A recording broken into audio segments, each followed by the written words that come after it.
Hola, buen día, ¿cómo están? Buen día, profesora. Buenos días, Hola, Nora. buen día, profe. ¿Qué tal? Bueno, por suerte estamos virtual hoy, porque la verdad, el frío es terrible. Bueno, a ver, vamos a compartir una pantalla para trabajar algunos temitas que a los cuales tenemos que dedicar el día de hoy.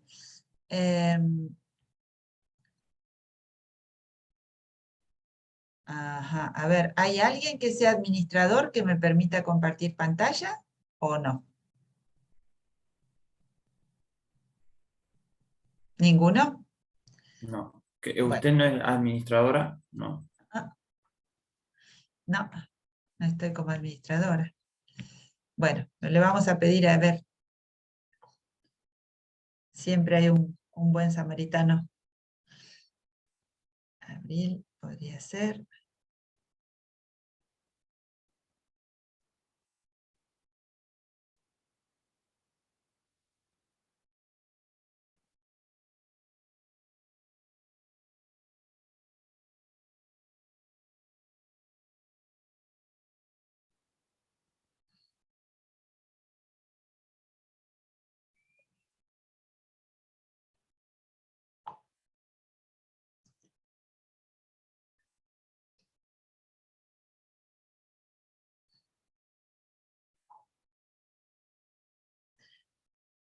Bueno, yo fui tirando, hay algunos pedidos, a ver si lo podemos compartir, ¿sí?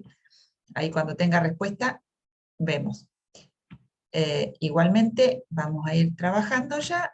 Nosotros hoy vamos a abocarnos a algunas temáticas que tienen que ver con parte de lo que es el proceso sucesorio en la situación particularmente de la administración judicial de los bienes y asimismo en eh, el pago de créditos y deudas. Pero antes de llegar a esto, nosotros vamos a tratar un poquito sobre los aspectos vinculados a la declaratoria de herederos o al auto de aprobación de testamento, ¿sí?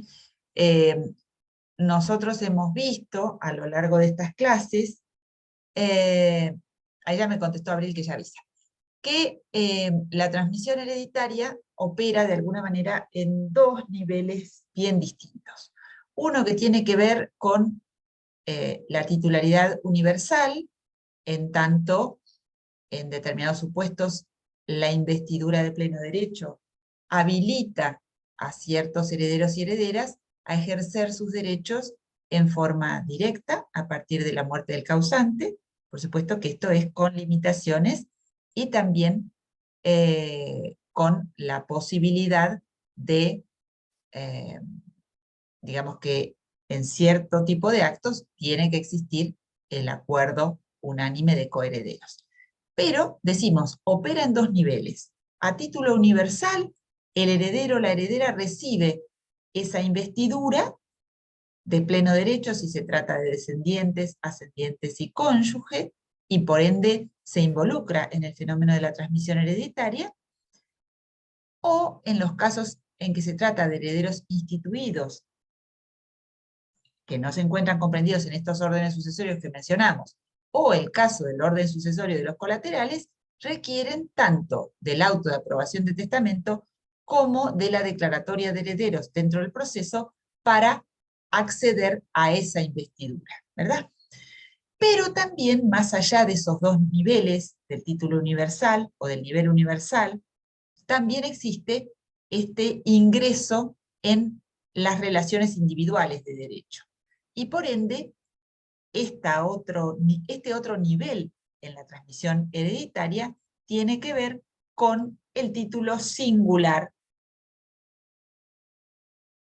que, que vincula a cada persona, a cada heredero o heredera, con determinado bien o determinados derechos que se adjudiquen en la partición. Esa relación a título singular se determina esencialmente al momento de la partición. Bien, entonces decimos, en determinados supuestos se requiere la posibilidad del otorgamiento del auto de aprobación de testamento o de la declaratoria de herederos en el proceso sucesorio. Entonces, ¿qué es esta declaratoria de herederos de la cual venimos hablando? Bueno, la declaratoria de herederos no es ni más ni menos que un proveído judicial, una sentencia dictada en el proceso sucesorio, pero una sentencia bastante particular. ¿Por qué? Porque es un pronunciamiento mediante el cual se reconoce el carácter de herederos legítimos. ¿A partir de qué? Bueno, cuando se ha, digamos, permitido o se ha producido en el proceso una serie de controles de legalidad, de controles de títulos, que permiten entonces tener por acreditada el parentesco, que permiten tener por acreditado que han sido citados quienes tendrían derecho a esa transmisión hereditaria, y a su vez que se ha convocado a acreedores del causante, ¿verdad? Y además que no hay otro proceso sucesorio abierto, ¿sí? ¿Por qué? Porque esto responde a todos los elementos que se requieren cuando se promueve el proceso sucesorio. Es decir, sabemos que al haberse promovido el proceso sucesorio y declarada la apertura judicial del proceso sucesorio, el juez ordena, juez o la jueza ordenan el libramiento de oficio al registro de testamentos, el libramiento de oficio al registro de juicios universales para conocer si existen otros procesos ya iniciados y, en todo caso, prever la posibilidad de la acumulación de procesos. ¿Por qué? Porque el proceso sucesorio es un proceso universal. Por ende, no puede existir más de un proceso universal en una determinada jurisdicción, ¿sí? En principio. Otra cuestión serán eventualmente los distintos procesos sucesorios en función de las distintas leyes aplicables y los distintos lugares de situaciones de bienes. Pero en principio, sabemos, unidad del proceso sucesorio, unidad en función del proceso universal. Entonces, como culminación de todo ese proceso de legalidad, de ese control de legalidad sobre la acreditación del carácter de heredero, sobre la existencia de ese proceso sucesorio único, en función de todo ello y del control de esos títulos de estados de familia que se han presentado, así como de los órdenes sucesorios, se dicta la declaratoria de herederos. Declaratoria de herederos que es sentencia en el sentido y con la característica de la cosa juzgada formal. ¿Por qué? Porque sabemos nosotros que la declaratoria de herederos, en este reconocimiento de estas calidades acreditadas en el proceso, parte de ese reconocimiento de título de estado de familia, de título de heredero, pero puede ser modificada por presentaciones posteriores, ya sea por la misma admisión de otros coherederos o coherederas con derecho a esa transmisión sucesoria que realicen quienes han sido admitidos en la declaratoria, o a partir de algún procedimiento controversial que, a partir del reconocimiento del carácter de heredero, como puede ser la acción de petición de herencia, habilite a la ampliación de esa declaratoria, ¿sí? También puede ser que en función de una acción, por ejemplo, de indignidad, a pesar de haber sido reconocido la calificación de heredero o el carácter de heredero en una declaratoria en función del cumplimiento de los recaudos formales, alguien sea excluido con posterioridad de esa declaratoria. Ya sea por una indignidad, por ejemplo, sea por el progreso y la procedencia de una acción de impugnación de estado de familia que, a partir del desconocimiento de un estado filial, o de la impugnación, mejor dicho, de un estado filial, provoque la pérdida del carácter hereditario en función de la inexistencia de título de estado de familia, ¿sí? Entonces, declaratoria de herederos, este pronunciamiento judicial mediante el cual se reconoce el carácter de heredero. Es una sentencia, pero una sentencia que hace cosa juzgada formal, que puede ser modificada ya sea por un procedimiento voluntario provocado por los propios herederos y herederas, o por un procedimiento que haya sido controversial entre ellos, que produzca la modificación de este reconocimiento del cual venimos hablando, ¿sí? Entonces, habitualmente se dice en la declaratoria que se reconoce con el carácter de universales herederos. Se suele mencionar únicos y universales herederos, pero con estas limitaciones que mencionamos recién. No hace cosa juzgada material, sino que puede ser modificado. Esta sentencia, la declaratoria de herederos, claro, ¿qué posibilita? Bueno, posibilita, por ejemplo, el acceso registral de el reconocimiento de la calificación de herederos en las relaciones singulares de derecho. Pero cuidado, ¿sí? ¿Por qué menciono esto? Porque es posible la inscripción de la declaratoria de herederos en torno a los bienes que hayan ingresado en el proceso sucesorio. Pero la inscripción de la declaratoria de herederos en los registros mobiliarios, inmobiliarios, de buques, de automotores, de bienes inmuebles, los que ustedes quieran, no produce efecto partitivo, ¿sí? La inscripción de la declaratoria de herederos no produce efecto partitivo. Lo único que hace es comunicar y dar entidad registral a ese reconocimiento de la calidad hereditaria. Lo que produce el efecto partitivo es la partición, ni más ni menos, ¿sí? La inscripción de la declaratoria, reitero, no produce efecto partitivo. Esto aclarado muy especialmente porque los registros de la propiedad suelen requerir que en el oficio de inscripción se indiquen porcentuales o fracciones de cuánta porción de cada bien corresponde a cada heredero o heredera. Esto es una mecánica registral que no se condice con la existencia de partición, salvo que a continuación, en forma inmediata, del dictado de la declaratoria de herederos, los herederos decidan atribuirse los bienes en condominio según los derechos emergentes de su calidad hereditaria. Pero esto implica un acto partitivo en condominio. ¿Se comprende la diferencia? Una cosa es inscribir la declaratoria de herederos por sí sola, y otra cosa es que herederos y herederas coincidan en adjudicarse los bienes en condominio conforme la participación que se deriva del orden legal, por hablar de una de las posibles, ¿verdad? Si fueran todos hijos e hijas quienes acceden a la transmisión hereditaria, y todos heredan por partes iguales. Si estamos pensando en la existencia de 5 hijos, y esos 5 hijos obtienen declaratoria de herederos en su favor, y esos 5 hijos acuerdan mantener en condominio conforme lo recibido por transmisión. Pero esto no es algo que se pueda presumir, sino que tiene que ser parte de un acto manifestado de voluntad en el proceso sucesorio, de producir esa partición en esos términos del condominio. ¿Sí? Profesora, Sí. no, Sí. Maxi, pregunta. Gracias. No, le quería consultar. ¿Esta inscripción registral tiene un efecto traslativo, tanto sea en el primer caso como en el segundo?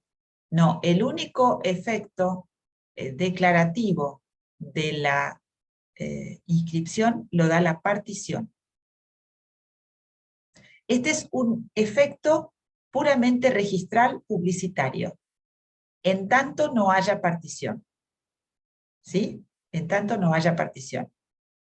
¿Qué permite la inscripción de la declaratoria? Bueno, permite que si todos los herederos y herederas se ponen de acuerdo en la enajenación, todos van a poder efectuar la enajenación, por ejemplo, del bien. ¿Sí?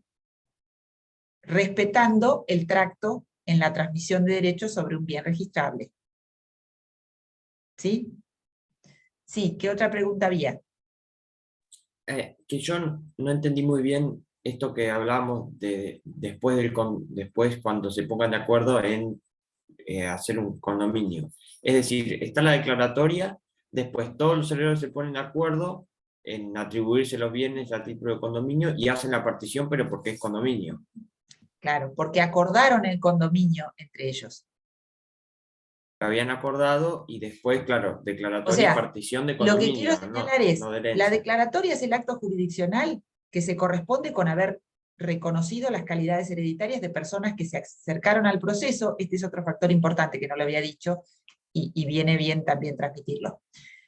La declaratoria se dicta en relación a aquellas personas que se presentan en el sucesorio, que aceptan la herencia.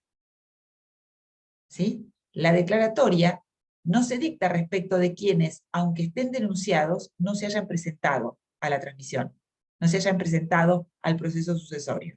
¿Sí? Hace falta el acto de presencia en el proceso o la aceptación hereditaria, ¿sí? Manifiesta en el proceso sucesorio, para que sea incorporado en la declaratoria de herederos. ¿Sí? Y entonces, ese es el acto jurisdiccional. Yo reconozco que tales personas tienen el carácter de herederas, ¿sí? De alguien fallecido. No estoy atribuyendo como juez ningún efecto partitivo. Inscribir esa declaratoria constituirá una partición si al acto de la declaratoria, a la sentencia de la declaratoria, se le suma un acuerdo de voluntades de los coherederos expreso de haber decidido partir en condominio, es decir, atribuirse ese bien en condominio entre todos ellos que han sido declarados herederos. ¿Es un poquito más claro allí? ¿Sí? Sí, profe, perfecto. Bien. ¿Alguna otra pregunta? Entonces, recordar que la declaratoria no tiene efecto partitivo, la declaratoria se dicta en función de quienes se hayan presentado en el proceso sucesorio, ¿sí? Y que no hayan renunciado, por supuesto, y a su vez recordar que la declaratoria hace cosa juzgada formal y puede ser modificada sin inconvenientes, puede ser modificada. ¿Estamos? ¿Para qué va a ser, por qué va a ser posible de modificar? Bueno, tanto por una ampliación subjetiva como por una eventual restricción de herederos o herederas, ¿sí? Esto podrá derivar de un acuerdo de voluntades o eventualmente de algún tipo de acción del derecho sucesorio que tenga impacto en el reconocimiento de la calificación como heredero o heredera. Bien. Fundamentalmente es necesaria la declaratoria desde el punto de vista registral, ¿sí? Y para poder ostentar los derechos de herederos y herederas frente a terceros, ¿sí? Desde ese punto de vista se la requiere para todos los herederos y herederas, sin perjuicio de tener investidura hereditaria de pleno derecho. ¿Por qué? Porque la investidura hereditaria de pleno derecho reconocida a descendientes, ascendientes y cónyuges requiere también del dictado de la declaratoria para poder tener acceso registral, ¿sí? Para poder tener acceso registral. Igualmente sucede con el auto de aprobación de testamento en el proceso hereditario testamentario. Ustedes saben que el auto de aprobación de testamento brinda el reconocimiento desde el punto de vista formal al testamento, pero puede ser conmovida su eficacia en función de las acciones, por ejemplo, de nulidad de disposición testamentaria, de nulidad de testamento en general, por algunos motivos que tengan que ver, por ejemplo, con las facultades mentales o la situación personal del causante al haber otorgado el testamento, ¿sí?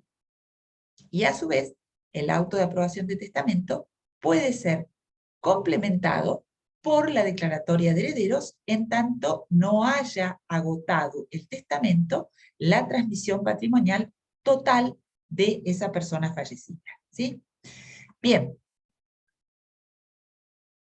Elementos a tener en cuenta pasos del procedimiento judicial que aparecen hoy día en el Código Civil y Comercial, que antes estaban exclusivamente en los códigos de procedimiento, que hoy tenemos que complementar entre una y otra normativa. El inventario y el avalúo. Muy bien. El inventario, ¿qué es esencialmente? Es la determinación concreta de todos los bienes que conforman la transmisión hereditaria, ¿sí? Activo y pasivo. El inventario hay que hacerlo con citación de los herederos, acreedores y legatarios, cuyo domicilio sea conocido, justamente para otorgarle fehaciencia a este inventario, ¿sí? Y tendrá que ser realizado en un determinado plazo en función de la intimación judicial, si existiera, a los herederos para la realización. Pero este inventario, que puede ser objeto de diversas impugnaciones, puede ser sustituido por la denuncia de bienes, ¿sí? Esto, decíamos, ha sido normado en el Código Civil y Comercial a partir del año 2015. Y el inventario, esencialmente, desde el punto de vista procesal, siempre ha sido, digamos, una materia a abordar a partir de la intervención notarial. Es decir, a partir de la presencia de un notario que realice la individualización y la determinación del lugar de ubicación de cada uno de los bienes que componen esta transmisión hereditaria. ¿Por qué citar a coherederos? ¿Por qué citar a las personas que son acreedoras o a quienes son legatarias y legatarios? Bueno, porque tener el conocimiento preciso y concreto de la conformación de la herencia en cuanto a sus bienes tiene que ver con las posibilidades de ejercicio de todos los derechos hereditarios de quienes son llamados, desde el punto de vista no solamente de protección de las legítimas, si éstas se pusieran en juego entre herederos legitimarios, sino también con la posibilidad del cómputo y la integración de los bienes. Pero por otra parte sabemos que la denuncia correcta y concreta, integral de todos los bienes que conforman la herencia, hace a la buena fe y a la buena diligencia de herederos y herederas. ¿Por qué? Porque sabemos que si hay omisión de bienes y omisión en la denuncia de bienes, omisión en el inventario, sustracción de bienes del inventario, todo esto conlleva inconductas de las personas herederas que pueden ser evaluadas y sancionadas dentro del proceso, aún con la extensión de su responsabilidad por las deudas del causante, ¿verdad? O de la responsabilidad por las propias cargas del sucesorio. También para los acreedores es sumamente importante determinar la conformación de la herencia, porque de acuerdo a cómo se circunscriba los bienes que componen la herencia y después los valores de la misma, resultará la responsabilidad o cómo podrán hacer esos acreedores para hacer valer sus derechos, cobrar las deudas sobre esos bienes en los momentos partitivos, sobre los derechos hereditarios en el transcurso del proceso sucesorio, y también sobre los valores que en definitiva reciba cada uno de los herederos y herederas. Por último, también para los legatarios es importante esta conformación porque los objetos de los legados van a estar comprendidos en ese inventario que deben realizar los herederos de la sucesión, ¿sí?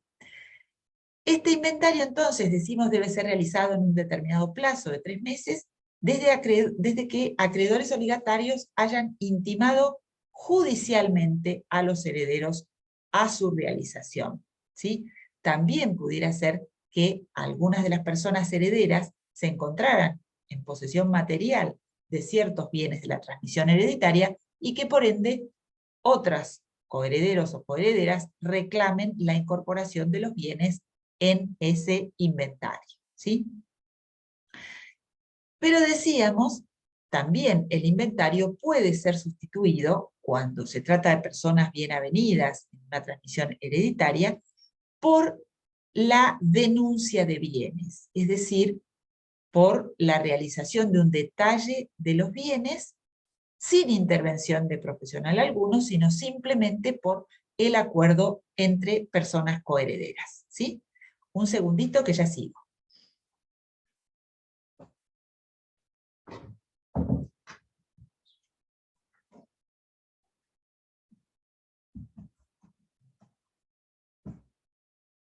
Bien, en los procesos hereditarios tramitados, por ejemplo, en provincia de Buenos Aires, o en cualquier otra de las provincias que tienen fijados determinados recaudos impositivos para ser cumplimentados a partir del proceso sucesorio, la denuncia de bienes también es la oportunidad en la cual se llama habitualmente declaración jurada de bienes en el proceso, a partir de la cual se determina, por ejemplo, en provincia, el pago de la tasa y sobretasa de justicia. ¿Por qué? Porque se hace una determinación puntual de los bienes que conforman esa transmisión hereditaria, se indican allí las valuaciones fiscales o las valuaciones que correspondan a estos bienes, y sobre estos elementos se determina el valor imponible y el cómputo de la tasa y sobretasa de justicia, ¿sí?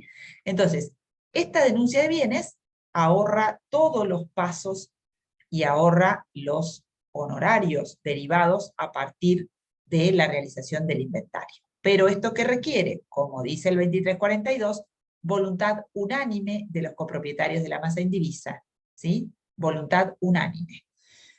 Salvo, como también plantea la norma, que este pedido de inventario, esta solicitud judicial de inventario, venga a partir de justamente la petición de acreedores o lo imponga otra disposición de la ley, como puede ser la existencia de personas herederas menores de edad o personas herederas con incapacidades determinadas en procesos judiciales o con restricciones en la capacidad de obrar, ¿sí? En tales supuestos se requiere la realización de inventario, ¿sí? Salvo supuestos especiales que pudiera ser relevada esta obligación por el juez de sucesorio, aún en esos casos. El inventario, sí, perdón. Perdón. En el caso de los copropietarios de la masa indivisa, entonces seguimos hablando de herederos, legatarios y acreedores. Los tres grupos, digamos, con acuerdo unánime, ¿sería? En realidad, el acuerdo unánime de la denuncia de bienes tiene que partir de los herederos y herederas, pero si hay oposición de acreedores o de legatarios, no se va a poder llevar adelante meramente con esta denuncia de bienes. Con lo cual, sí, en definitiva, a ver, también puede ser que herederos planteen una denuncia de bienes y a partir de esa denuncia, que aunque esté acordada por los coherederos, se opongan acreedores porque denuncien otros bienes, o se opongan legatarios porque denuncian que hay otros bienes, y entonces sea necesario realizar el inventario. Terminamos teniendo que tener a todos y todas de acuerdo para poder finalizar esta etapa en la denuncia de bienes simplemente. ¿Sí? Gracias. No, por favor. Bueno. A ver. Con posterioridad, claro, se hace necesaria si tenemos la realización de un inventario. A ver, ese inventario, para redondear esta idea, ese inventario tiene que ser presentado desde el punto de vista procesal, tiene que ser presentado en el proceso sucesorio, notificado, una vez que está realizado, notificado a todas las personas que se hayan designado como herederas en la declaratoria, puesto de manifiesto en el proceso, si hay acreedores también ya presentados en el proceso, notificarlos, lo mismo los legatarios o colegatarios, y si hay algún tipo de divergencia, podrán plantearse impugnaciones al inventario. Impugnaciones de inclusión de bienes o de exclusión de bienes. ¿Por qué? Porque puede que se haya inventariado como perteneciente al haber de la sucesión un bien que en realidad sea de propiedad de un heredero, pero que se encontraba, por ejemplo, en el bien inmueble que habitó el causante hasta último momento, para dar un ejemplo.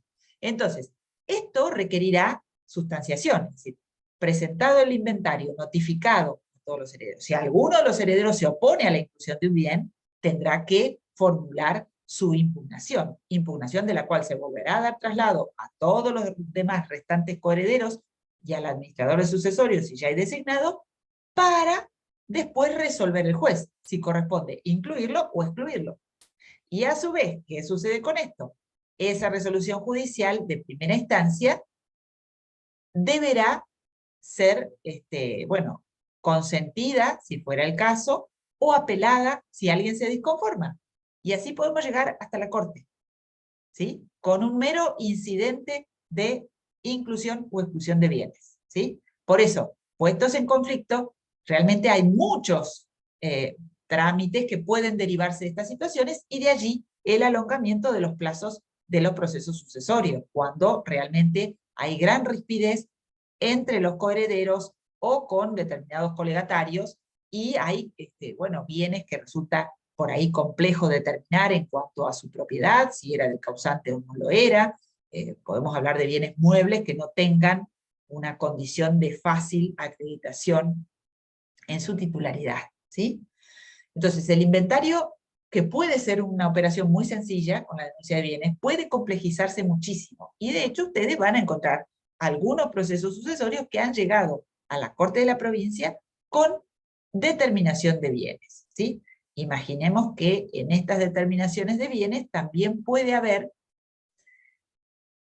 personas casadas, fallecidas, cuyos cónyuges supérstites reclamen la propiedad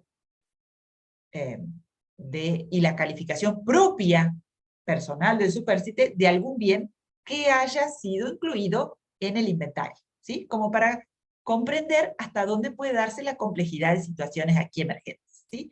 ¿Se acuerdan que cuando vimos el régimen patrimonial del matrimonio dijimos, algunas veces las calificaciones de bienes se plantea el conflicto entre los cónyuges exclusivamente, pero también la calificación de bienes es un elemento que importa en el momento de la transmisión hereditaria, y bueno, justamente el momento del inventario, la incorporación de bienes en el inventario, puede ser el momento que desate la conflictiva respecto de la calificación de algún bien en particular, o que se haya planteado ya de antes, e igualmente el inventariador lo incorpore, porque está discutida su calidad, y entonces esto sea materia de, digamos, debate posterior.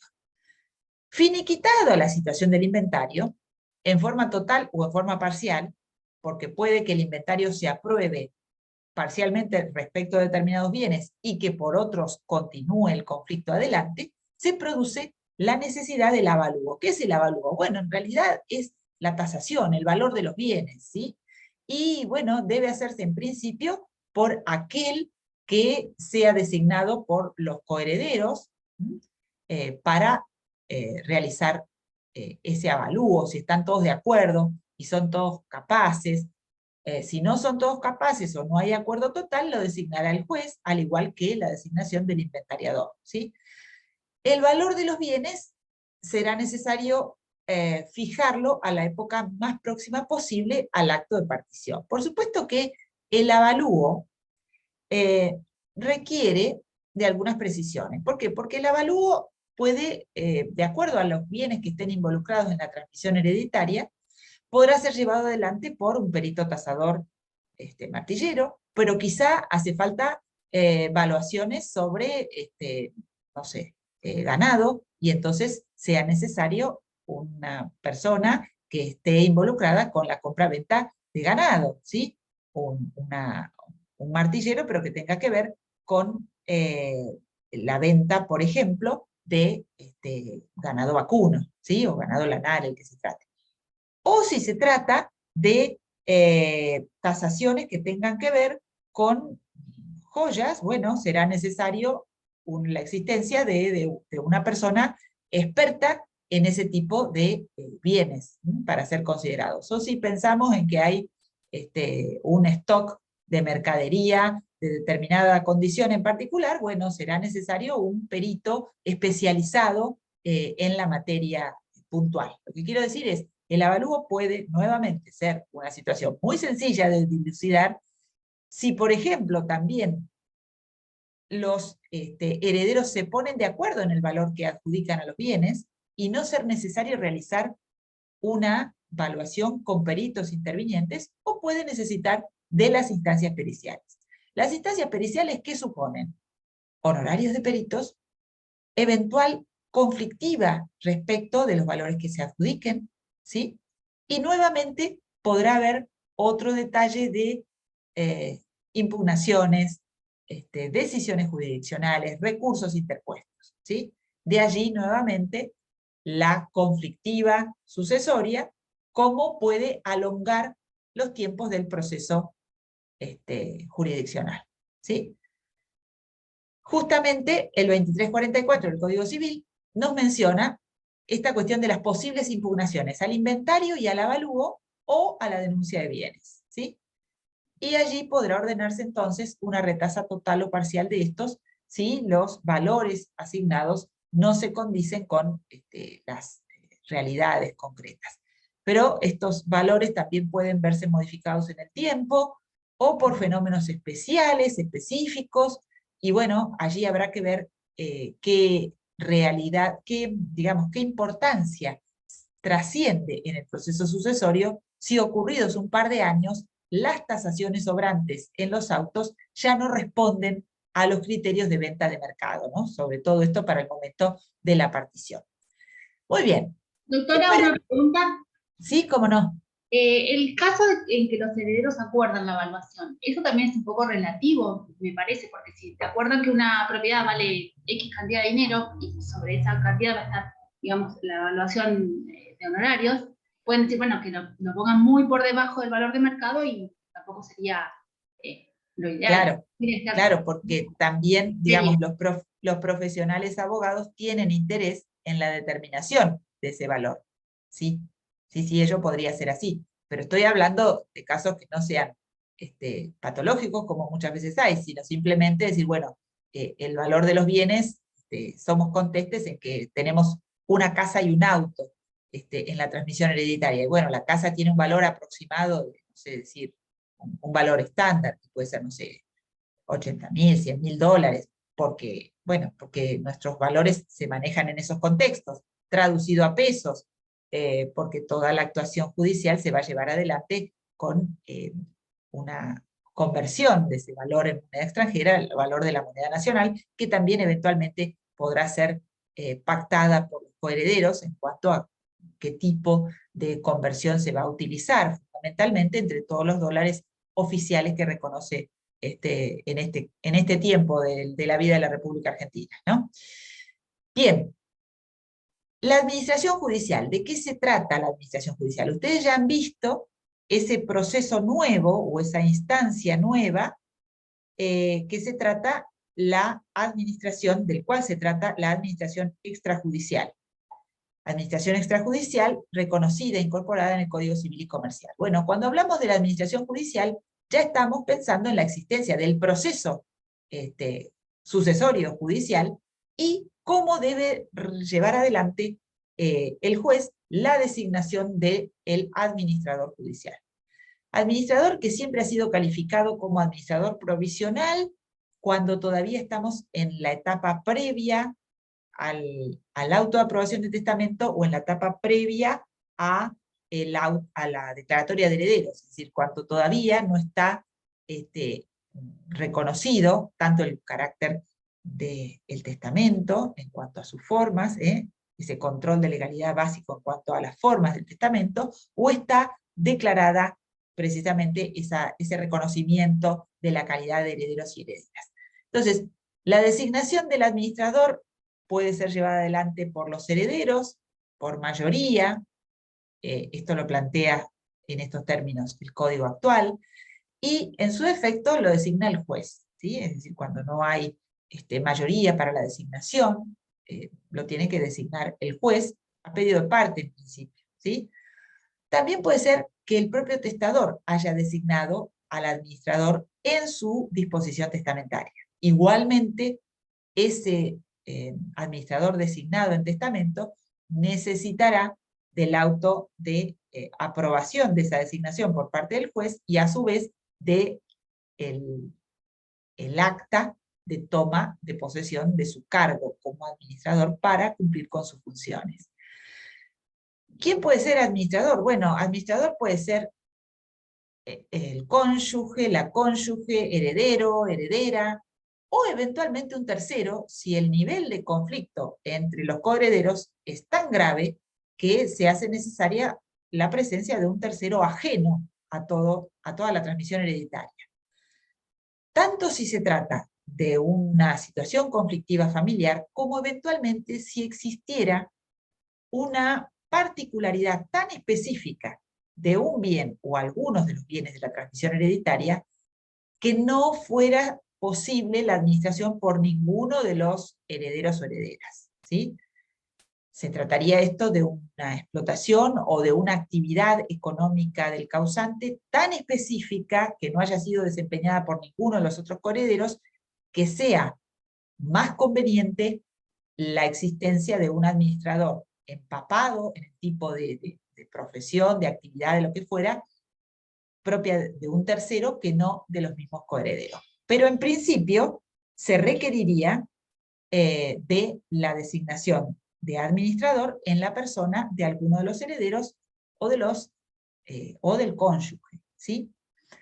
Entonces, por normas generales o cuestiones generales que podemos tratar en cuanto a la administración judicial, bueno, no está obligado a garantizar el cumplimiento de las obligaciones, salvo que el testador le haya impuesto esto, o que la mayoría de los copropietarios de la masa indivisa lo exija, o que lo ordene el juez a pedido de algún interesado, ¿sí? Que demuestre la necesidad de esta medida. Es decir, estamos pensando en alguien que desconfía abiertamente de la posibilidad de administración, y por ende se obligue al administrador a brindar algún tipo de garantías, ¿sí? También es cierto que en el ejercicio de la función puede ser removido, y que esa remoción puede ser solicitada al juez del proceso sucesorio. Puede haber plural... Sí. Garantiza las obligaciones, o sea, son obligaciones que tenía el causante, digamos. No. El cumplimiento de sus obligaciones como buen administrador. Ah, bien. No, estamos hablando funcionalmente del administrador. Ahora volvemos sobre esto igualmente, pero en principio, por eso digo, es una función que tiene un contenido económico, ¿sí? En principio no está obligado a brindar garantías de cómo va a actuar. Ahora después vamos a ver también lo limitado de su posibilidad de actuación, ¿sí? Y de lo controlado que está el administrador. Pero en principio tiene facultades que, bueno, pueden generar gastos, pueden generar compromiso patrimonial para el haber sucesorio, ¿sí?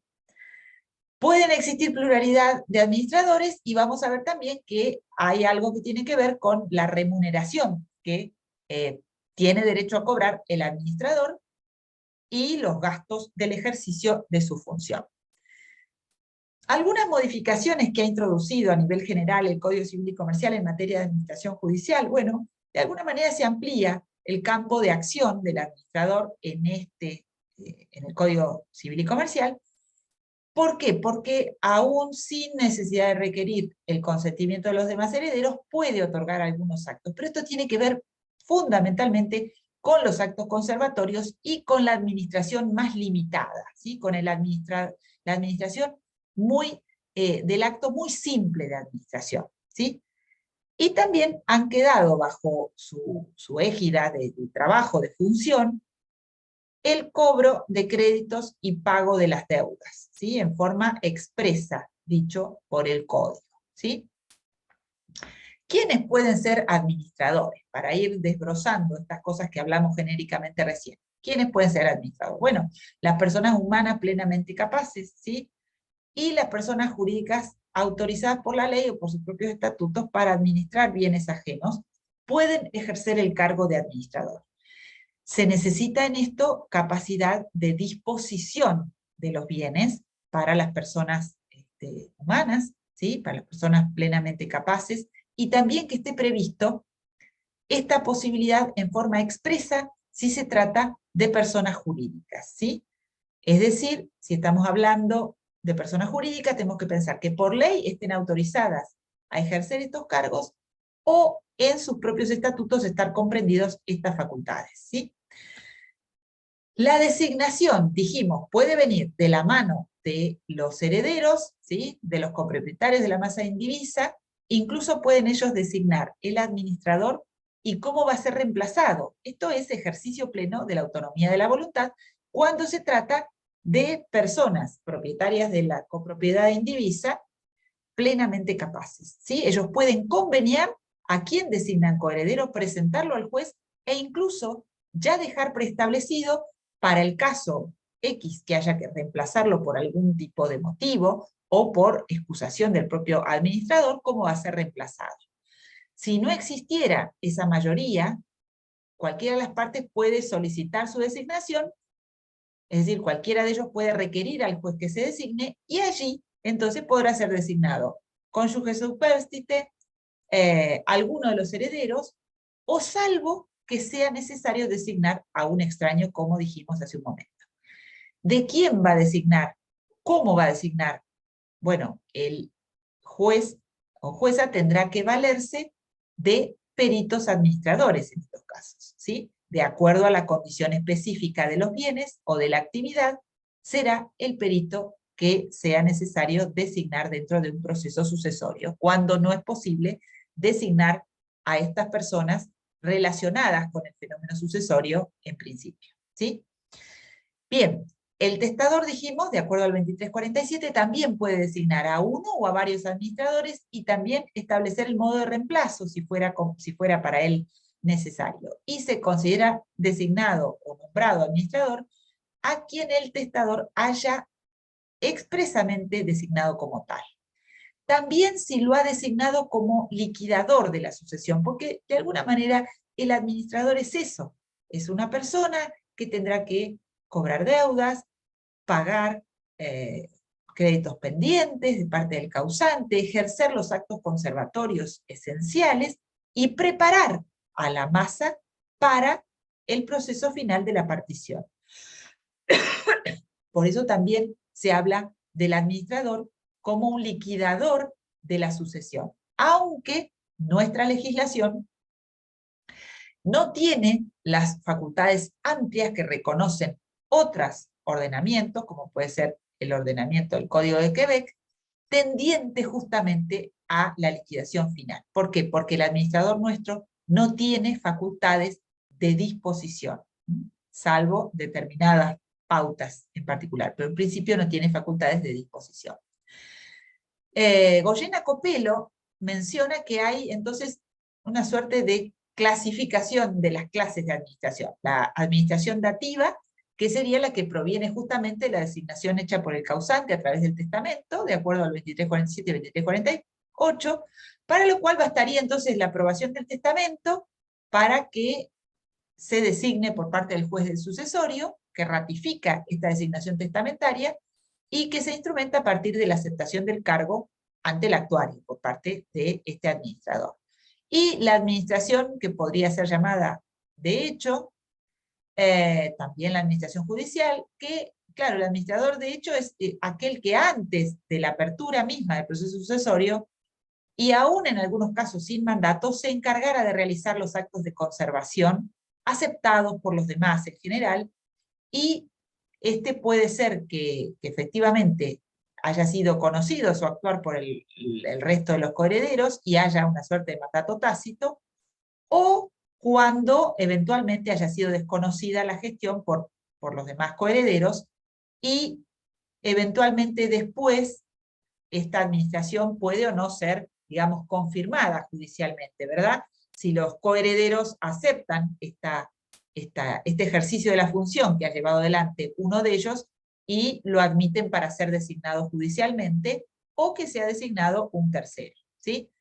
El administrador, dijimos, debe aceptar el cargo frente al actuario y ser puesto en posesión de los bienes de la herencia mediante la intervención del oficial de justicia con un mandamiento y un testimonio de la aceptación de su cargo, ¿verdad? Claro, ¿para qué hace falta todo esto? Y bueno, porque el administrador va a tener que acreditar frente a terceros eventualmente su calidad para ejercer los actos derivados de su función, ¿verdad? ¿Y cuáles son las funciones? Bueno, en principio va a tener que administrar los bienes y continuar el giro de los negocios del causante, de acuerdo a las condiciones propias de cada haber sucesorio. ¿Qué podrá enajenar por sí solo? Bueno, las cosas muebles que sean susceptibles de perecer, ¿sí? o depreciarse rápidamente, o cuya conservación es manifiestamente onerosa. Solamente eso, ¿sí? Para la enajenación de otros bienes necesita el acuerdo unánime de los herederos o, en su defecto, la autorización judicial.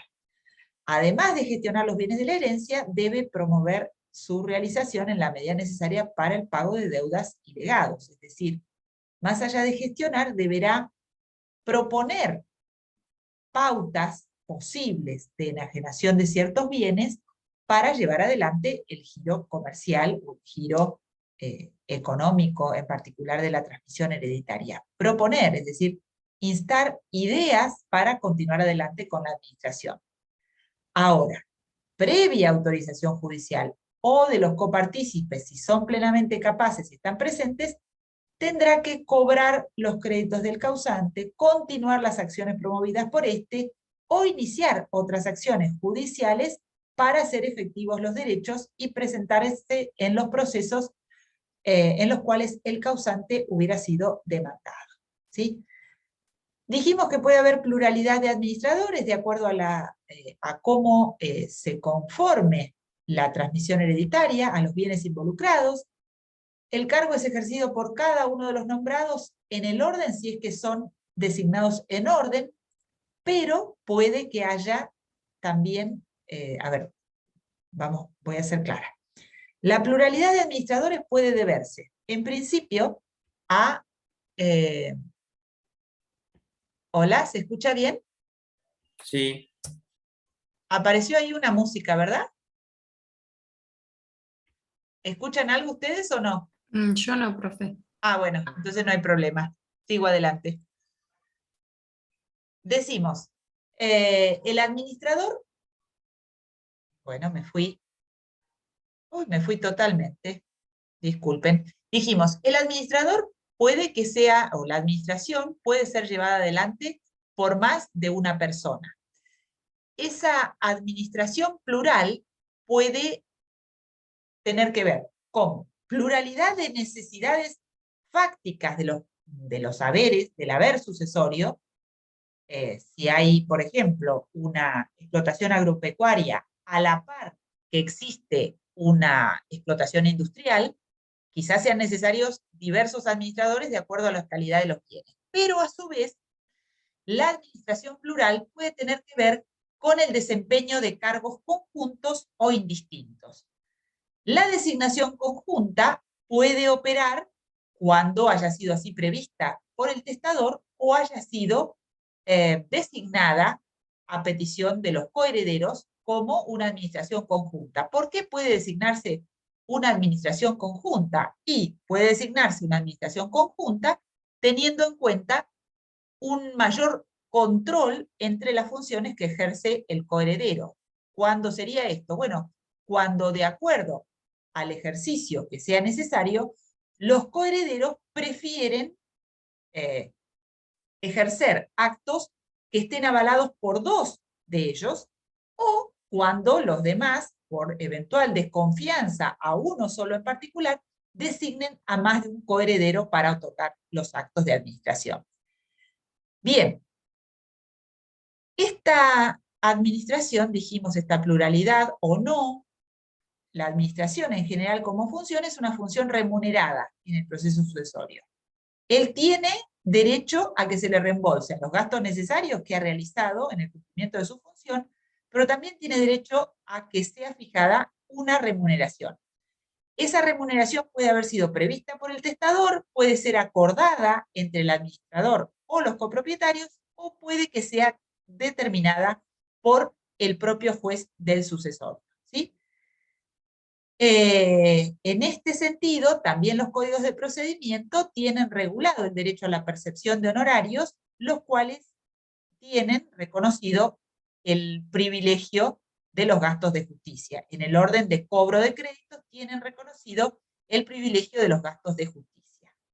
Muy bien. Dijimos que no está obligado a dar garantías, y así lo establece el artículo 2350. Ahora, si requerida la garantía, el administrador omite esta constitución de garantía o se niega a hacerlo, o se niega a hacerlo por algún motivo, rehúsa hacerlo, entonces puede ser una causal de remoción del cargo. La remoción, como establece el Código Civil y Comercial, puede ser solicitada al juez del sucesorio si existe imposibilidad de ejercicio, es decir, si por algún tipo de enfermedad, imposibilidad, supuesto de afectación de su salud psicofísica, ya no puede llevar adelante, o aún por mal desempeño. O aún por mal desempeño. Una pregunta. ¿Sí? ¿Estamos Sí, dígame. si estamos hablando de una caución real o juratoria? A ver si me disculpa un segundo, porque tengo un problema con el audio. Aguárdenme un segundito, por favor.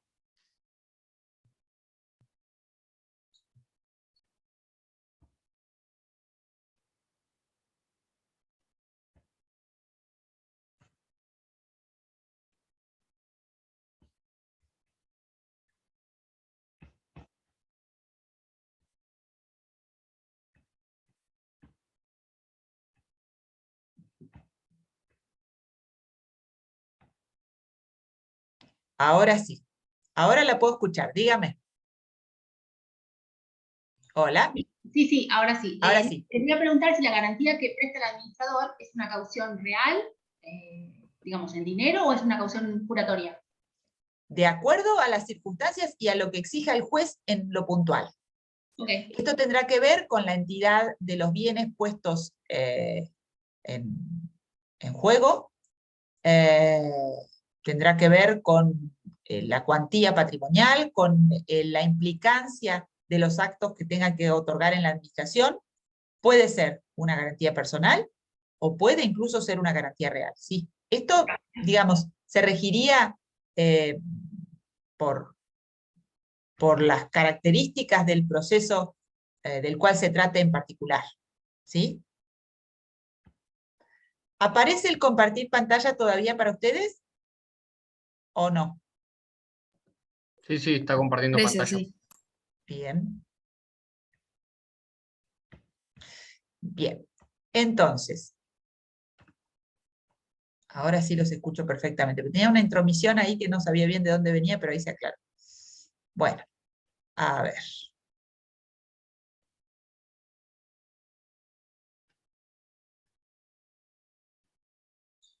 Doctora, ¿este PowerPoint está subido en el campus?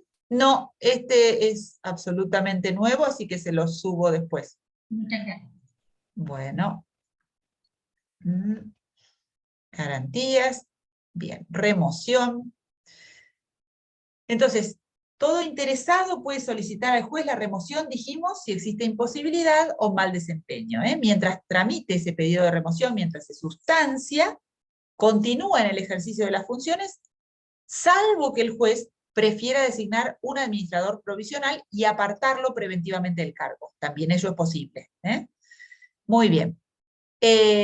Si el administrador todavía no se designó o rehúsa el cargo o tarda en aceptarlo o debe ser reemplazado, se pueden solicitar allí medidas urgentes que tengan que ver con el aseguramiento de los derechos, como puede ser, bueno, la realización de un inventario, depósito de bienes o toda otra medida conveniente para la seguridad de los bienes, ¿verdad? Es importante entonces tener en cuenta que la administración judicial tiene la gran limitación de no poder otorgar actos de disposición de los derechos del causante, salvo estrictamente esas cuestiones de bienes perecederos o de muy caro mantenimiento que hagan a la conveniencia general del haber sucesorio, ¿sí? Pero en principio los actos de disposición genéricos están prohibidos, ¿sí? Están prohibidos.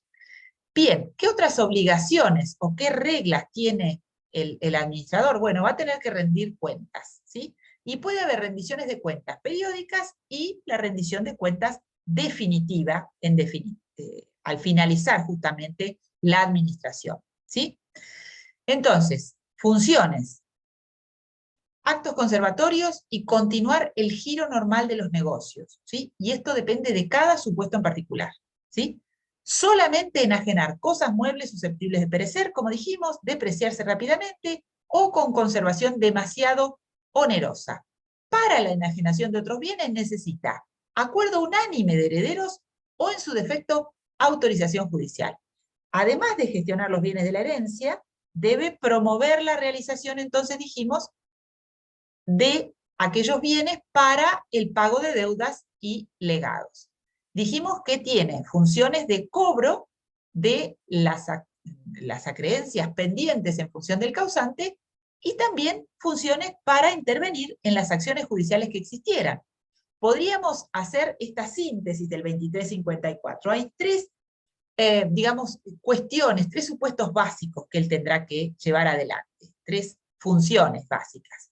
Iniciar las acciones judiciales que sean necesarias para hacer efectivos los derechos, ¿sí? Para cumplir sus funciones como administrador. Hacerse parte en los juicios en los cuales el causante había sido demandado, ¿sí? Continuar las acciones promovidas por el causante, ¿sí? La faz pasiva, la faz activa, todo esto tiene que llevar adelante el administrador.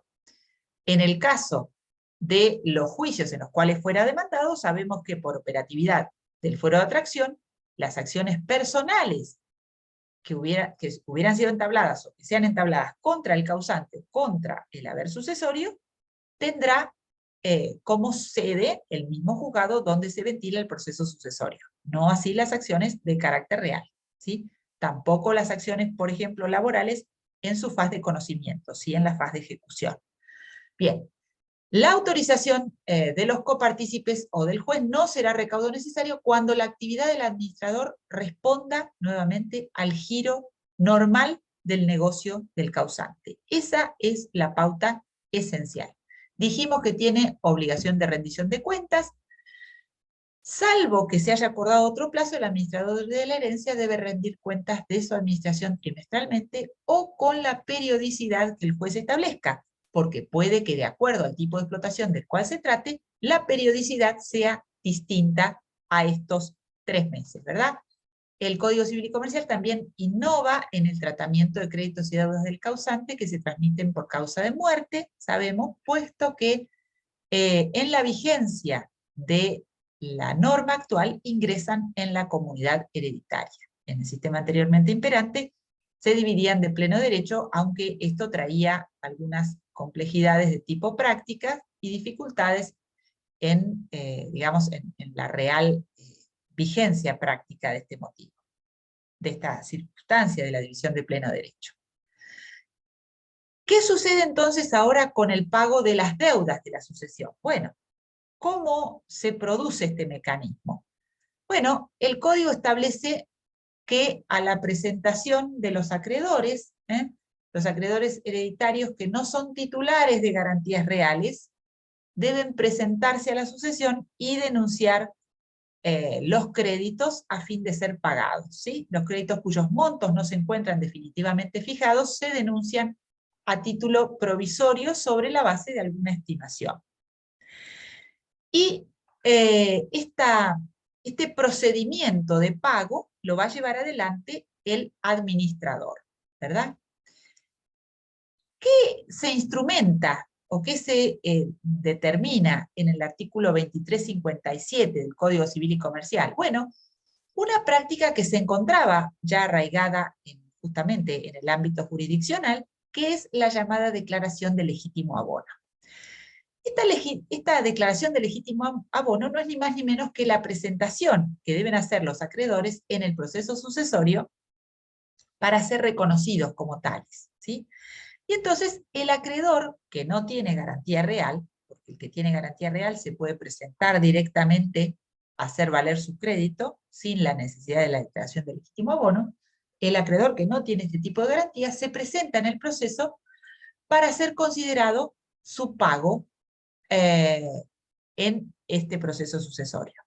Decíamos, es una práctica institucionalizada, la contempla el Código de Procedimiento Civil y Comercial de la Nación, y en definitiva es un proceso meramente voluntario en este sentido. Se presenta el acreedor y los herederos podrán o no reconocer digamos, la bondad del título en el cual funda la deuda, o la creencia que tiene él a cobrar, la deuda del sucesorio. Si es reconocido como tal, simplemente el juez declara esta condición de acreedor reconocido que deberá ser pagado según el orden establecido en el propio código, ¿sí? A falta de reconocimiento expreso y unánime de los herederos, el acreedor está facultado para deducir las acciones que le corresponden. En efecto, si el acreedor no es reconocido por los coherederos, deberá promover el proceso que necesite para hacer valer su crédito y después poder incorporarse en el pago. Entonces, ¿cuál es, digamos, la consecuencia de esta presentación del heredero, perdón, del acreedor, ¿no? ¿Cuál es la consecuencia inmediata? Bueno, en definitiva, tiene como objetivo esto ser reconocido como tal para ser pagado. La finalidad mediata que admitía la jurisprudencia es que una vez reconocido, y aún antes de la vigencia del Código Civil y Comercial, se pueda plantear el cobro de la creencia. Lo establecía el 3475 y en la actualidad el artículo 2359. ¿Cuál es la importancia de esto? Bueno, en realidad el acreedor allana el camino a lograr el cobro de su acreencia. El trámite del legítimo abono tiene que ser planteado entonces por el acreedor con debido patrocinio letrado en el proceso sucesorio y tiene que agregar las pruebas, ¿no?, de las cuales pretenda valerse. De esa presentación se corre traslado a todos los coherederos para que digan que sí o que no, y también se da vista al Ministerio Pupilar si hubiera herederos o herederas, personas menores de edad o con restricciones en su capacidad de obrar. La falta de reconocimiento o la manifestación de duda impiden abrir la causa prueba y tendrá que tramitar el acreedor por la vía respectiva, ¿sí? Las situaciones posibles que pueden darse son que todos los herederos reconozcan de forma expresa y unánime el crédito. En tal caso, el juez lo declara de legítimo abono y ordena el pago de acuerdo a lo establecido en el 2358, que ahora vamos a ver. Que la totalidad de los herederos desconozcan el crédito, entonces el acreedor tendrá que ir por la vía respectiva. Que los herederos guarden silencio, y entonces, como no se puede reconocer tácitamente esto, sino que necesita un reconocimiento expreso, tendrá que ir también por la acción respectiva. Y a su vez, si solo alguno de los herederos reconocen este crédito, entonces, frente a esta disconformidad, tendrá que iniciar las acciones correspondientes. Con esto queremos reafirmar que únicamente en caso de acuerdo unánime, el juez se pronuncia en el sentido del reconocimiento del legítimo abono y queda el crédito en condiciones de ser abonado. Si no fuera el caso, tendrá que iniciar el acreedor la acción respectiva. ¿Cómo se organiza el procedimiento de pago? El procedimiento de pago se organiza en función de este artículo 2358. ¿Cuál es la ley que rige el rango de preferencia? La ley de concursos. Esto lo norma el Código Civil y Comercial porque remite en cuanto a la preferencia de los créditos a la ley de concursos. Pero tenemos que hacer una salvedad en este sentido. ¿Por qué? Porque no hay un plazo para la presentación de acreedores. Entonces, se verá beneficiado en este sentido el acreedor más diligente que se presente con más rapidez en el proceso sucesorio.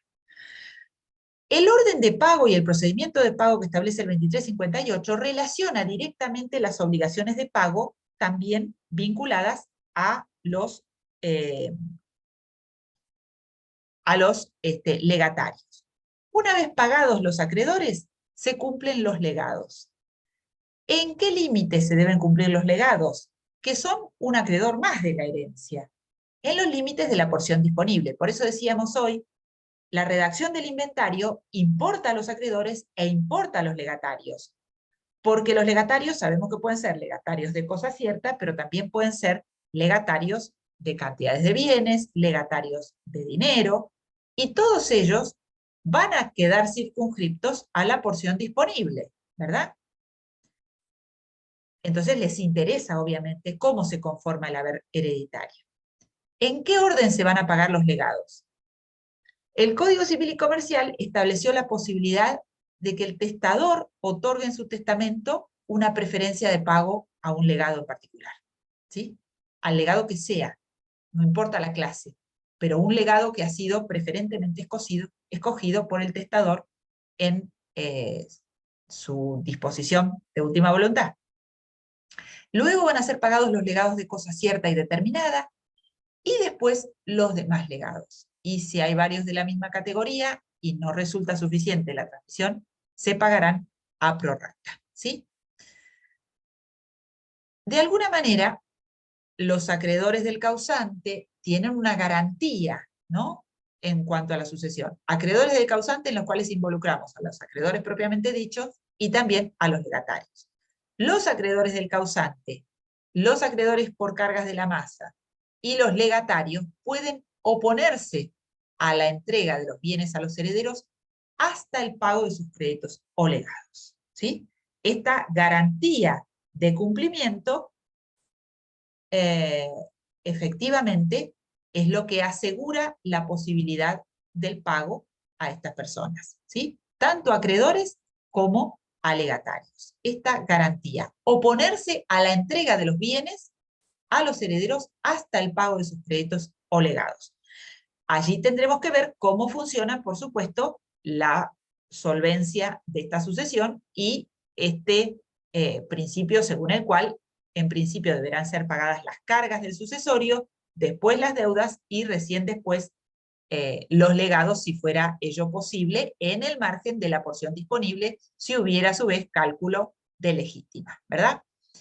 El 2360 nos regula la situación, en principio, frente a la posibilidad de existencia de una masa insolvente, y nos establece que en caso de un desequilibrio patrimonial o insuficiencia del activo hereditario, los copropietarios de la masa pueden pedir la apertura del concurso preventivo o la declaración de quiebra de la masa indivisa. Sabemos que la sucesión indivisa es un sujeto contemplado en la ley de concursos y quiebras, es un sujeto pasible de concurso o de quiebra, ¿sí?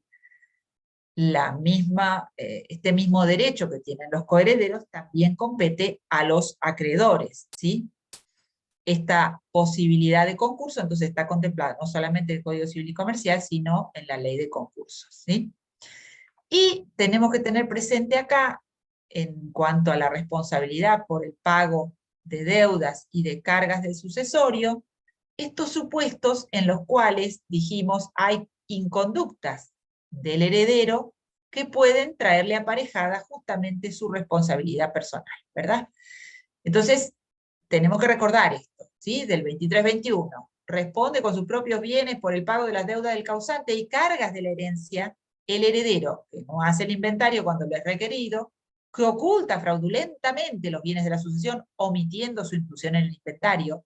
Cuidado, aquí hace falta el ocultamiento fraudulento, ¿sí? No estamos pensando en una omisión que es sin culpa, porque es una omisión debido a no conocer un bien que integraba el acervo hereditario, que puede perfectamente suceder, ¿sí?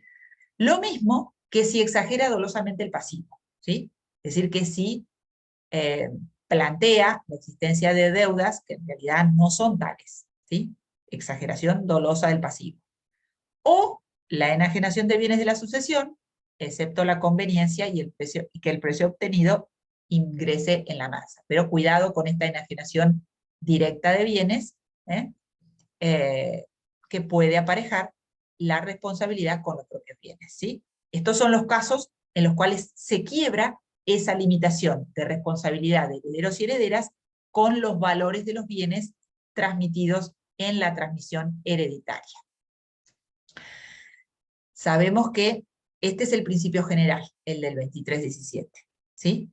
Pero el 2321 puede ser la excepción, ¿sí? Voy a cambiar el orden de la filmina en esto para que quede más claro, porque ahora me doy cuenta que me quedó al revés, ¿sí?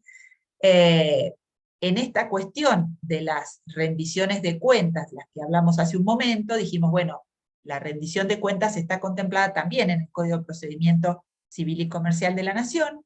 La rendición de cuentas no solamente son las rendiciones parciales, estas trimestrales en principio, o con el periodo que fije el juez, sino que al final de la administración también hace falta una revisión final que se pone por secretaría a disposición, se notifica, se pone de manifiesto y se notifica a los coherederos y eventuales acreedores que todavía existan, para ser conformada o no por ellos, para ser aprobada esta rendición de cuenta final y pasar justamente a la parte final de la partición, ¿sí?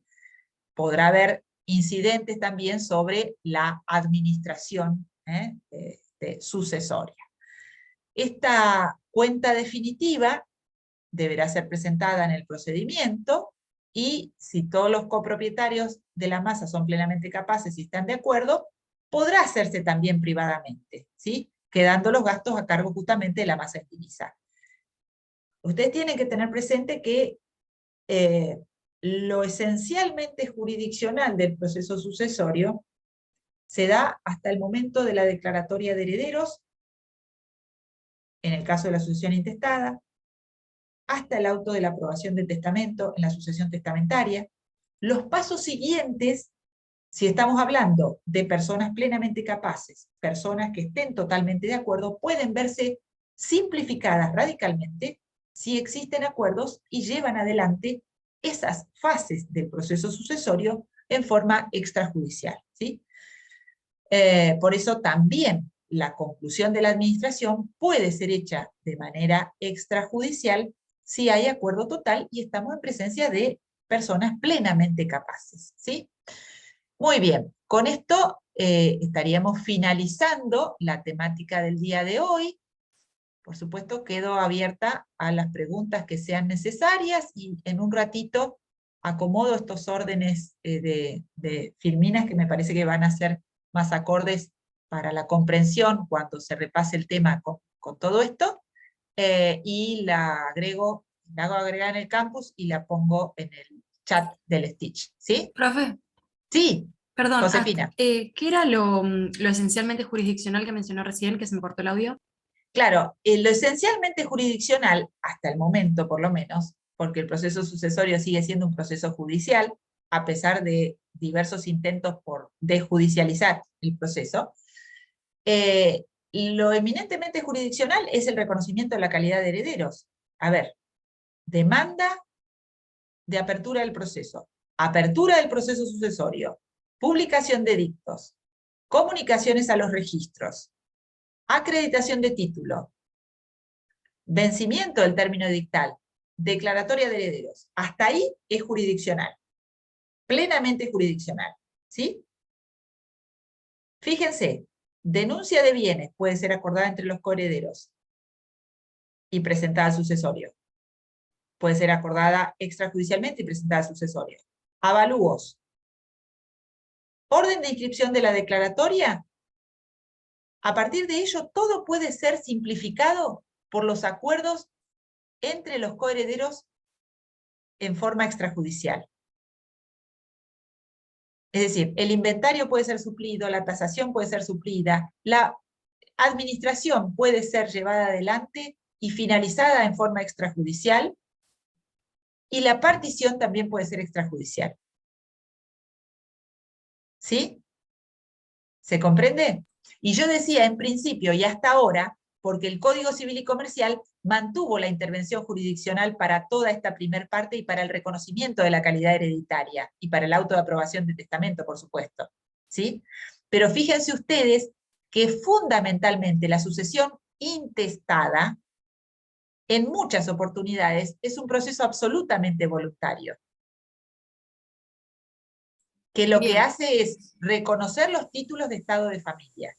Por eso, en algunos estados, en derecho comparado, encontramos que la sucesión es totalmente extrajudicial, en el caso de la sucesión intestada. ¿Sí? El testamento no, porque requiere el acto jurisdiccional de ser admitido, válido como tal, ¿sí? Pero fundamentalmente en las sucesiones intestadas, cuando las transmisiones hereditarias no tienen ningún nivel de conflicto, por ejemplo, España admite la sucesión extrajudicial notarial. Brasil también lo admite. ¿sí? Y ha sido parte de digamos, de algunas propuestas desde la doctrina, pero que el Código Civil y Comercial no llegó hasta esa instancia, ¿sí? Sigue siendo un proceso jurisdiccional, con doctrinarios absolutamente a favor y otros que son más proclives a una apertura a otros, a lo que es la sucesión extrajudicial, ¿sí? ¿Alguna Gracias. pregunta? Una recomendación y un recordatorio. Como el lunes es día no laborable, feriado, va a haber una clase grabada, incorporada al campus para no perder la oportunidad de ya tener la clase también dictada. ¿Sí? Bien, genial. Entonces, recaben ahí que van a encontrar la información.